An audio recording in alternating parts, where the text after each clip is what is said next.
На адным з жылых будынкаў у цэнтры Мінску можна заўважыць вялікі гадзіннік. Гісторыкі мяркуюць гэтаму механізму 150, а можа нават і 200 год.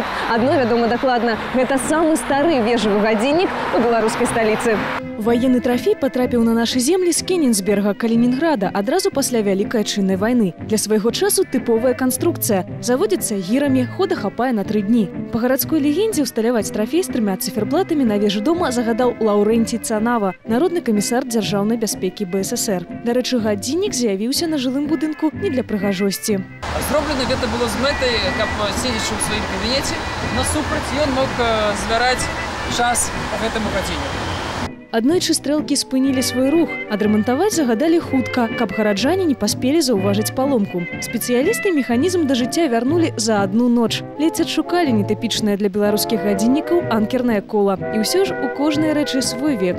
Колькі год гадзіннік працаваў з уласным першапачатковым механізмам, але неўзабаве ён зламаўся і зараз функцыянуе з дапамогай электрычнасці.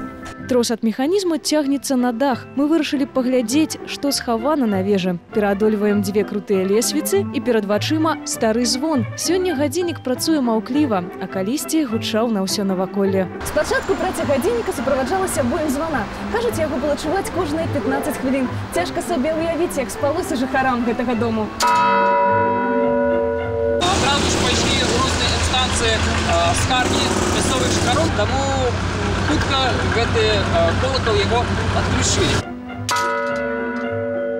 Жыхары пазбавіліся начной мігрэні і пра звон на некалькі дзесяцігоддзяў забылі. Ён і сёння на даху. Цудоўна бачна 2 барэльефы з выявай забітага жаўнера і Маці Божай. Тут жа дата 1929. Гэта год, калі адлілі звон. Гэты колакал знаходзіўся ў Маладзечна ў 20-30-е гады. У Маладзечна знаходзілася база Мінска 86-го пяхотнага палка. І сам гэты колакал знаходзіўся ў касцёле былога манастыра трынітарыяў. Пасля вайны гэты касцёл і манастыр ён быў амаль цалкам разабраны, і менавіта тады, пасляваенны час, гэты колакал прывезлі сюды ў Мінск, усталявалі на гэтую вежу.